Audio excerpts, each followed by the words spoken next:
Welcome to breadboarding. In the previous video we managed to get our breadboard computer with an Intel 8088 processor working with the 7-segment LED display here and the Adafruit NeoKey keypad.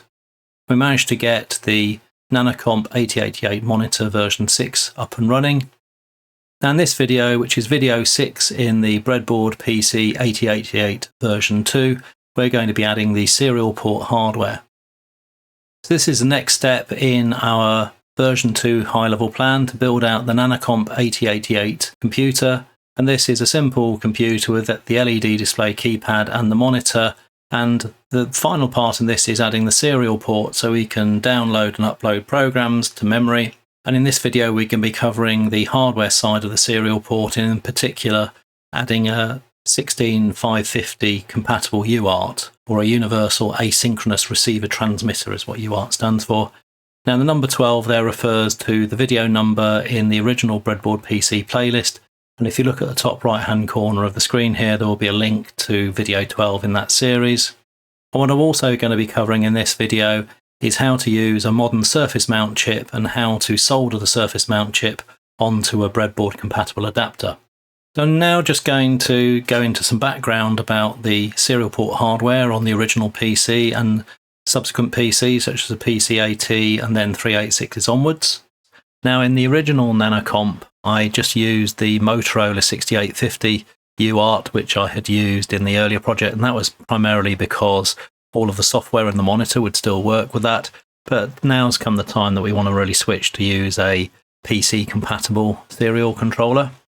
Now the original PC used a National Semiconductor 8250 UART. Now Intel did a similar chip, the 8251, but because it didn't have a baud rate generator, so you couldn't actually by registers configure what speed the serial port was going to run at, then IBM didn't want to use the 8251, so they went with the 8250. Now there were some limitations to this. It was limited to about 9600 baud, so that's about 1 kilobyte per second. It used a 1.8 megahertz clock, and the PC BIOS generally assumes this frequency. So unless you use dedicated drivers under DOS certainly, then generally your speed will assume it's a 1.8 megahertz clock. And this chip had 8 registers plus 2 divisor latch, least significant byte and most significant byte. And the way how you access that, you needed to set the divisor latch bit in the LCR register bit 7. So there's effectively 10 registers, although it only takes up 8 address lines. And this is just a sample of one of the chips. So it's a 40-pin DIP chip. Then the PC-AT used a slightly later version of this. It avoided some of the limitations of the original chip. So the 16450 UART allowed speeds up to 38.4 kilobaud, but it was backwardly compatible with the 8250 registers. And the later PCs used the 16550 UART. Now this was a more sophisticated chip, although early versions did have a few problems, but it had a first-in, first-out 16-byte buffer. Now the problem with the earlier chips is that the CPU had to process every single character, and that limited the speed at which it could run at, whereas this basically would allow the serial controller to handle the data 16 bytes at the time, and the CPU would only have to access the UART once every 16 characters. This allows speeds up to 115,000 baud and potentially higher with higher clock speeds, and was still backwardly compatible with the 8250 registers, but the first-in, first-out config was actually done by writing to the interrupt identification register, and in the original 8250 the IIR register was read-only, so by writing to this you're able to enable bit 0 to enable the faster first-in, first-out buffer. And this is the chip that we'll be using as a surface mount chip. This is a Texas Instruments chip, and it has the label on here, TA550DI. It's not particularly easy to see. So here's a block diagram showing where we got up to previously with the 7-segment keypad port and all the supporting logic, and then we did the monitor so that we could make use of this. Now what I've done now is we're going to add the COM1 serial port, so we're going to be using the port range which the original PC expects to find this on. And we're going to make use of one of the ranges in the address decoder that we've already got pre-allocated. We need to include a few extra rules. So I'll be adding an IO address decoder as well to do some of the lower bits that need to be configured here. Now I'm going to be using a PC USB serial cable going into a USB to serial adapter. So these FT232RLs are things I've used in all the previous projects. They're typically a couple of pounds for a USB serial converter. And we'll be using the standard 1.8 megahertz clock. So that will allow us, if we just divide by 16, then that will allow up to 115 kilobits per second. I'm probably going to set this at 9600 baud just because that should be okay to use with MS-DOS. So we're going to be using this Texas Instruments TL16C550 DIPT UART. So that's a bit of a mouthful. And if I just show you the reason why I'm using this one, I could have tried to get some chips off of eBay. So you could get some of these chips in 40-pin packages off eBay. What I was trying to do in this video is use modern chips, ones that you can still buy. So this is one that I got from Mouser, about £3.70, which is quite a bit cheaper than what you can buy these equivalent chips in the 40-pin dip form off of eBay. And it's also in the LQFP 48-pin package. So the low profile quad flat package, I think, is the terms that stands for. And it's pretty small. The pin dimensions are pretty small, and the spacing is only something like 0.5 millimeters. The standard dip chips have a 0.1 inch spacing, so that's something like 2.5 millimeters. So these pins are 5 times closer together than you would have in a dip chip. Now, I've included as part of this video some recordings I did of soldering this surface mount LQFP 48-pin package onto a 48-pin dip converter. So that will probably take about 15 minutes. So if you don't want to see that, you should be able to go to the chapters down the bottom of the video here. If you click on the chapters, you'll then get all of the sections on the right hand side, and you can skip over the soldering bit if you don't want to see that. There are quite a few videos out there showing you how to do this, and I just recorded it as I did it. The first time I've really done one of these large packages. It's quite tricky to do, but I was able to test that all of the pins were connected properly. So this modern chip is compatible with the original 8250. Again, it has register selects for the 8 or 10 with the divisor latch registers. And we're also using the IO read, IO write to access both the data port and the various control registers. As I said on the previous slide, to switch it into the first in, first out 16-byte buffer mode, then it requires additional software. Now, later versions of Windows would do that, but you actually had to have the appropriate drivers for DOS to actually use the buffered IO. And the clock divider can be anywhere between 1 and 64K, although we'll probably be using 12, which I think will give us about 9600 baud. So there's no need for us to use a sort of RS-232 compatible outputs here. Since we're going to be using this FTDI compatible serial adapter, then this works at 5 volts anyway, so we don't need to include the chips for doing the plus or minus 12 volts, which is what the original RS-232 interfaces needed. So if we wanted to use a serial mouse, for example, then we may need to do that, but we're not going to be using a serial mouse during this project, so it's not really important. And this will be accessible through a virtual COM port on the PC using the appropriate driver. And this is the mapping that I've used in the previous videos. The FT232RL has a number of pins. Now, these pins here are in fact on the end connector.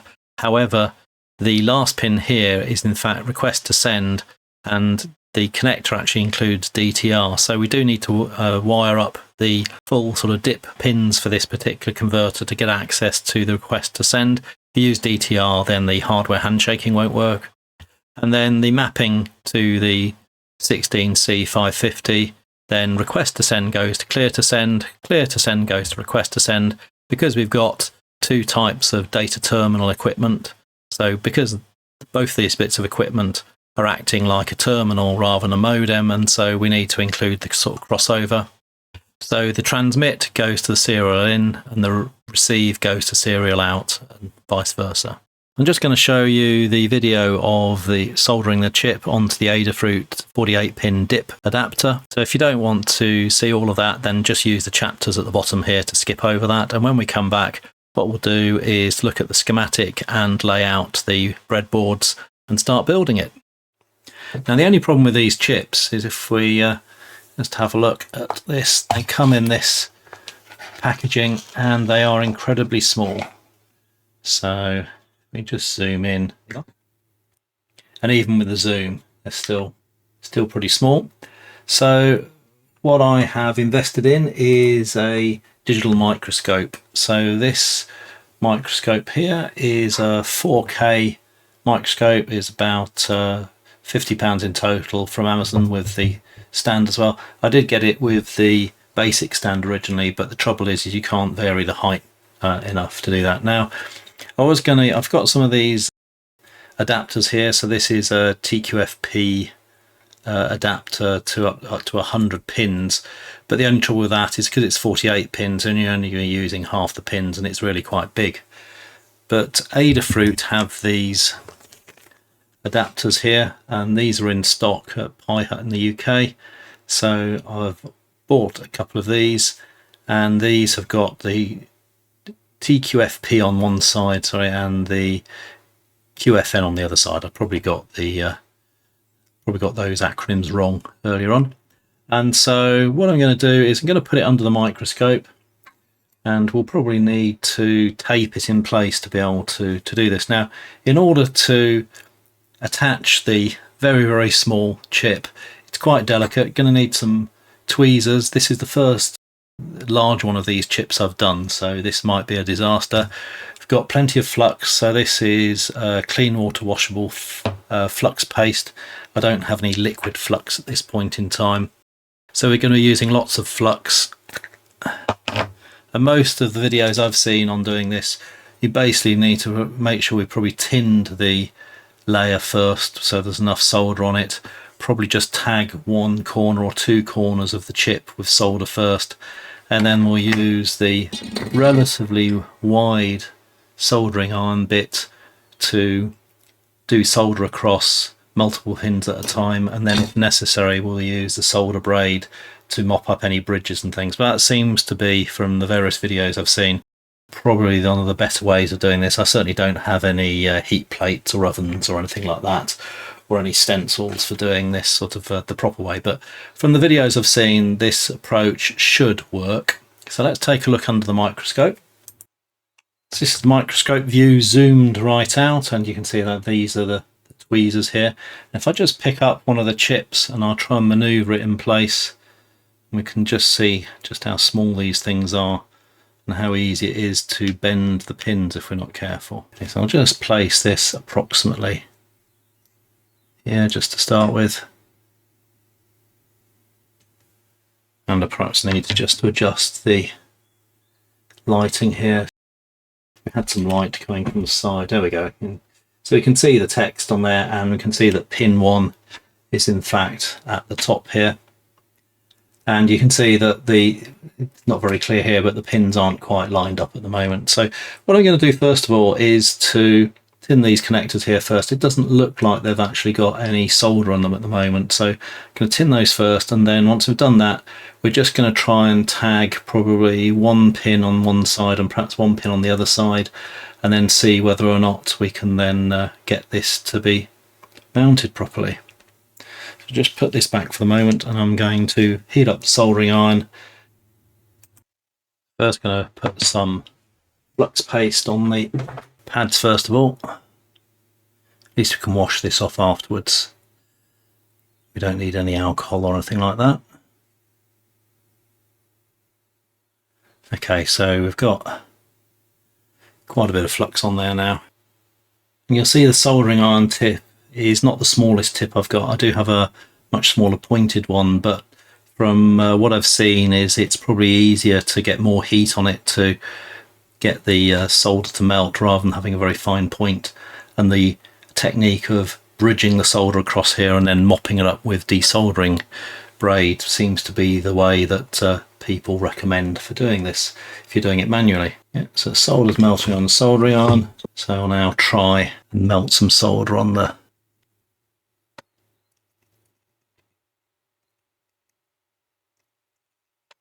okay, we seem to have solder on most of that bit there. It seems to be okay there. We'll just try the next one. Okay, so I seem to be able to tin the pads okay there. I'm just trying the chip and lift the chip into place. Pin one at the top there. Oh, first time lucky. So you almost managed to get it exactly the right place there. What I'm just going to do is to try and touch one corner with the soldering iron just to see if we can get it to stick. Right, after several minutes of messing around, and I think I've just about got it in the right place. So we just need to try and heat this from one corner without actually touching the...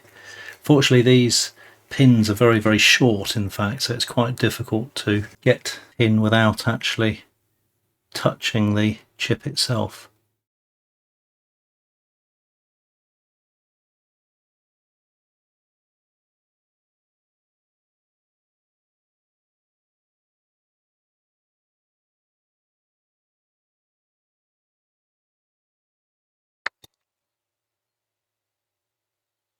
More flux.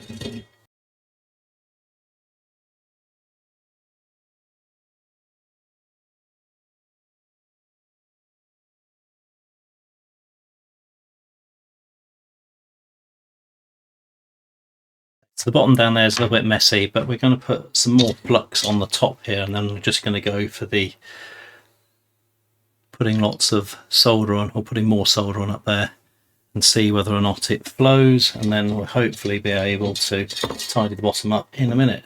So just going to go over the top pins here.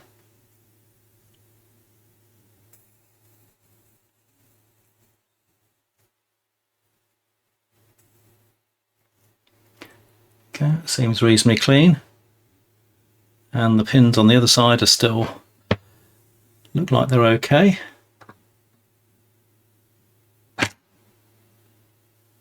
So we're just going to do the same for this other side.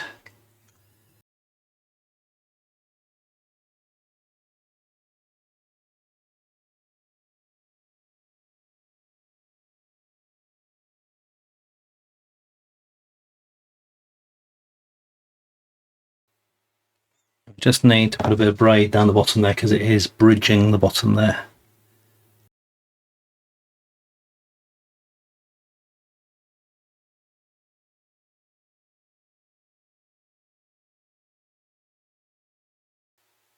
Okay, I think I managed to do that. So we're just going to have a little bit of a look at all the joints. I think the ones along the top there need a bit of yes, the ones along the top there are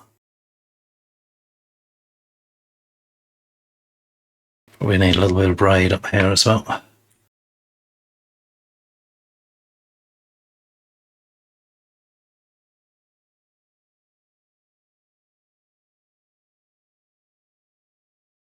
There we go. So I'm just going to clean it up, and we'll come back once I've cleaned it up and see whether we can check all of the joints to see if they're okay.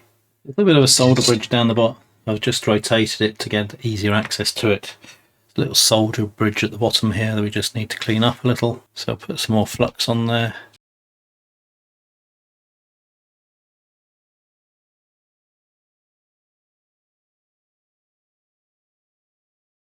There's just a little bit left there, so I'll just use a bit of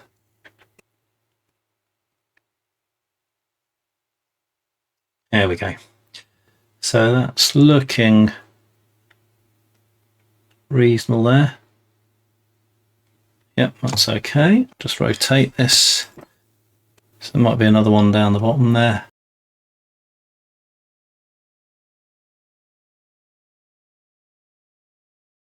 It's okay. So I'll just rotate it again, have a look at the next lot. Might be one in the middle there. Okay, that cleared that bit away. That one looks okay as well. It's not a simple process, and the getting the lighting right is quite tricky. If I put too much light on, then it makes it difficult to see. So in fact, with the minimal light, it's a bit easier to see. So I'm just going to clean this up, and what I'm going to do is to check the continuity between each of the pins. If the resistance between some of the pins is very, very low, then I might still have a bridge there. But it looks like for my first surface mount chip of any significant size, then it looks like that has stuck it down, but we'll see when we try and use this in its first circuit for the serial port.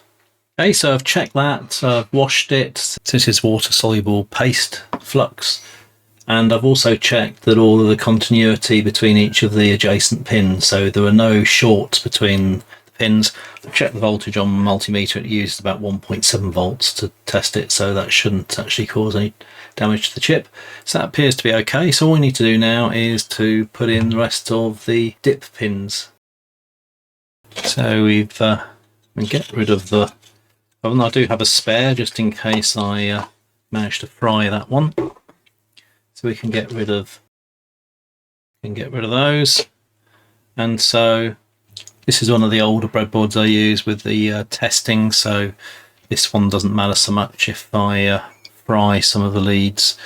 So what I'm going to do is to plug this in here to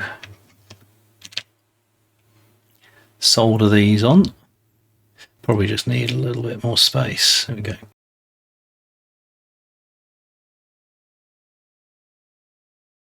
So this should make us a nice 48-pin TQFP to dip, and this will allow us to use this serial UART chip on the Breadboard PC. So what I'm going to do is to put some flux on that, and then I'll solder it, and when we come back we can see whether or not we can actually use this in a circuit.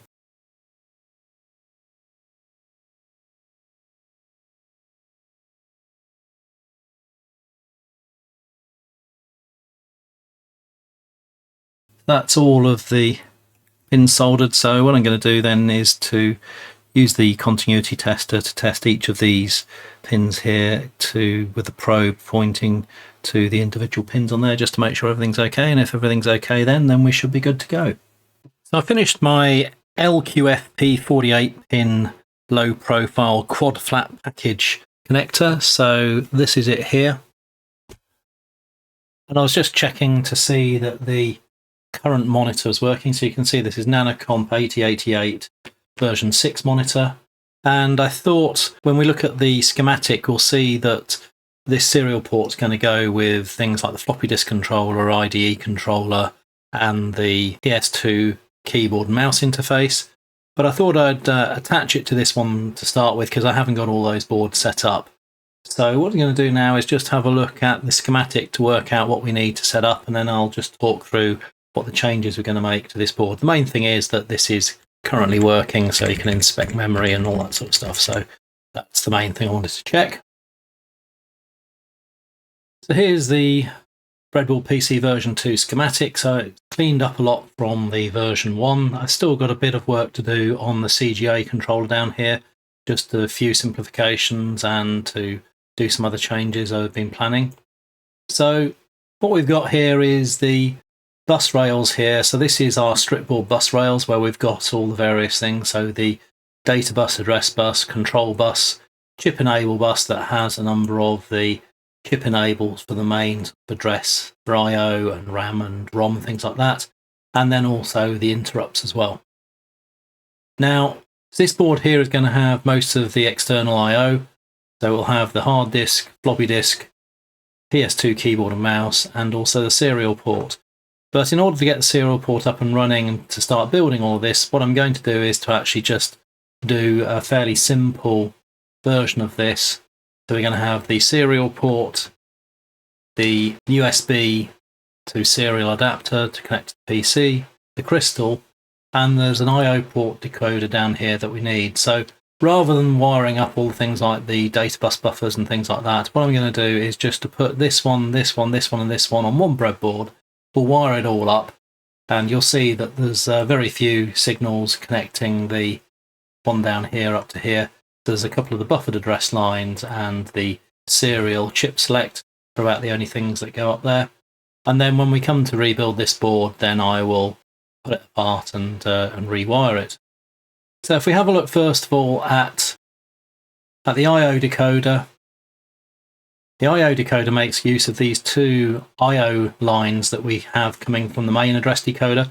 And the advantage of having this I/O range in the 0 range and the 300 range is that we don't actually have to include all of the higher address lines every time we're wanting to do some decoding. But we do need to include the lower 8 address lines here to do some more of the decoding. Now, although we've got all the various things for the keyboard, floppy disk controller, for the IDE interface, we're not going to use those for the moment. We're only really interested in the serial one here. So we're going to look at the rules for configuring that. And then this is also buffering the A0, A1 and A2 address lines. And these are used both for the IDE controller and also for our serial port. So this is the USB to PC serial adapter. So this is like an FT232 based chip. And we won't actually be using many of the pins. We're only going to use the ground. We're not going to connect the 5 volts to 3.3 volts because the power is going to be provided by the PC to this chip. And then we're just going to have the transmit connected to the serial in. Serial out is connected to receive. And then we've also got clear to send to request to send and request to send to clear to send. So these are the sort of crossovers that we need. Our crystal's just going to be feeding in the X in. We're not going to have the X out connected. This is only if we were using a crystal rather than one of these oscillators. These oscillators I find a lot more reliable. Then we've got the chip select from the I/O decoders coming in here. We've also got the address lines. Now we're not going to be using the interrupt for the moment because we haven't set up the interrupt controller, and the software in the nanocomp monitor just polls the status register so it doesn't need interrupts. Then we're going to need to hook up the data bus here, and what I'm going to do is just to hook the data bus into the input to the keypad and LED display, because that's got a data bus feed right at the top end of the card in the right place. And what we're going to need to do is to just go through and set all of these various jumpers and things. So there are a lot of pins on here, and there's multiple selects. So you will see that the read enable, there's a positive read enable and a negative one. We've also got for the write enable, there's a positive one and also a negative one. So we need to jumper some of these things to either ground or 5 volts in some cases. If we look at the data sheet for this, there are various diagrams showing how to wire things up. So you'll see here, for example, the read to, write to and ADS are tied low. The chip select tied high, for example, and it also shows the board out and the R clock connected. And obviously in this case there is a crystal, but we've got an oscillator going straight in here. So the data sheet includes some various layouts and things for doing this. We also need to hook up reset to the master reset there as well. And we'll be using the IO read, IO write for the read and write active low signals. So let's just have a look at the PLD rules first of all for our IO decoder here. So this is in fact IO decoder 2, because the IO decoder 1 will be over on the right hand side where all of the timers and the interrupt controllers and things are. And you'll see here that we've got the lower 8 address lines. We're feeding in the IO 3XX and IO 0XX.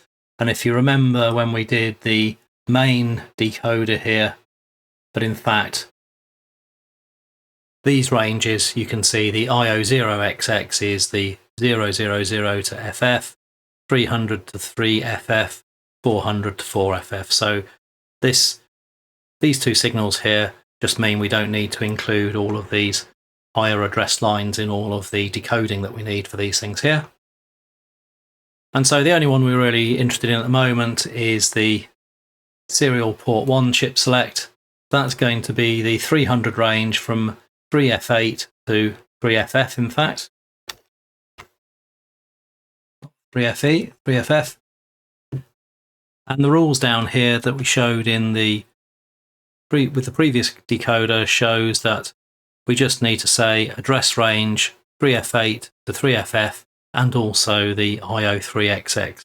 So that will be sufficient to actually generate the rules. And you'll also see that we're just feeding the A0 to A2 out, and they're just using these for buffers. So one of the rules really for adding in cards on the original PC is that no card should put more than 2 TTL loads on the bus. So as long as we can keep to 2 TTL loads or less, then we wouldn't necessarily need to add buffering. But in the case of these external I/O, we're going to be using quite a lot of the A0, A1 and A2 are going to be used in a number of places. So we are going to buffer those. The PLDs here, we'll just compile it, turn the project view off and compile it. Compilation successful. We'll just check the doc file. I didn't do this in the previous video and I got burned when I missed out on a mistake. So you can see that the syntax that we use for the field and the field mapping has actually decoded all of these. So you can see here that we've got the IO3 and we want all the higher lines there set to 1, and then the A0, 1 and 2, and then are decoded by the chip itself. I can see here we've got the address field is the only thing with 0, the pin, everything else is mapped, so we haven't got any mistakes. And we'll just check that the layout down the bottom there looks correct as well. That looks okay, so good. So you can see this is our 48-way dip adapter for this chip. It's very difficult to actually see the chip close up because the pins are so close. And this is the chip label I've got for this. So I will be gluing this on at some point in time during this process. Now I'll just turn off the power for the moment. We know that it was working. Now what I'm going to do here is I'm going to join this onto the rest of the board, mainly because we've got the data buses actually coming in here. And we do have a few of the other signals that we might want coming in as well. We may need to add a few more coming in there. We'll certainly need to add the address bus. We need to add the A0 to A7 address bus coming in here as well. And the data bus is going to go in over here. And what I'm going to do is to wire the data bus, going to protrude a couple of pins over here, and I'll just be able to wire those pins around to there. So we've also got, this is one of the FT232 sort of devices. So this is a generic USB serial converter. You just plug the USB cable in there to the PC. This will actually be powered from the PC, so I'm not going to connect the 5 volts up onto the board here. It'll just be the ground. And this is actually going to fit in the end here. However, I do want to replace the current power rail there. I've got a 3-way one here, so I'll put that in there, and this will take out this one, and this will replace this one. And we'll just clip all that lot in, and then I'm just going to go through and wire it all up. So I've got the PLD there, the clock there, the UART there, and we've also got the USB serial converter. So that's going to go in there once we've got the power connector in there. We'll just fit that in. So go off and wire that up, and when we come back I'll zoom into this particular board so we can actually get a close-up of it. So I'll speed it up and commentate over it. When we come back we should then be in a position to sort the software out and to update the monitor with version 7 so that we can actually use the serial port. Okay, so just going to take the breadboard buddy out there and clip the boards together and put the power up there, put the 3-way breadboard buddy in there. I'll just put in the USB serial connector again. Now we're just going to do the ground lines and tying the various unused inputs to ground and to 5 volts.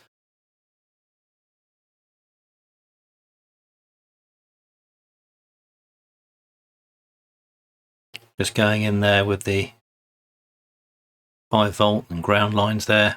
So where there are multiple read and write pins, for example, we'll disable the ones which are not active low. Put in the power there at the top, and we've just wired in the data bus as well.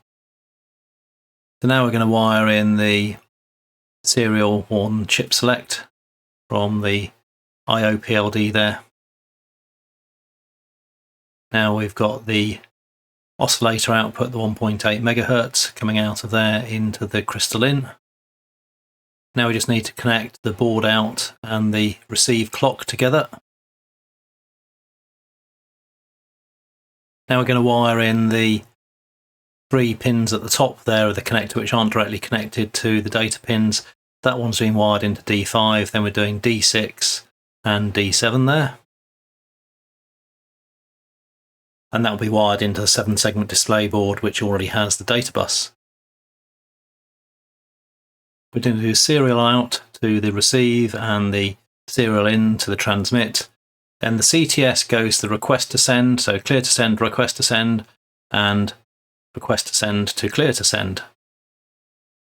That's wiring in the request to send from the UART round to the USB serial converter.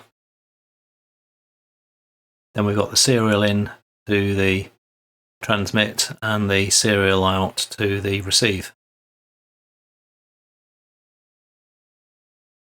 Now we're going to wire in the address lines.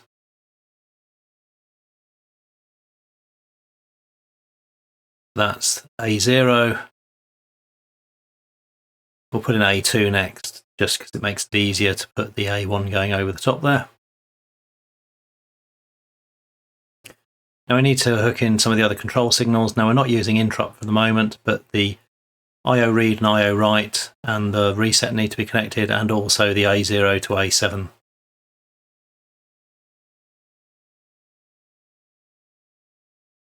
We're just going to plug in the I/O read and I/O write, the reset. And that's all wired up, so these are the I/O read and I/O write that's going off to the bus, and this is A0 to A7 that's going off to the bus, and this data bus here just needs to go over to the other side over here, so I'm just going to connect this up.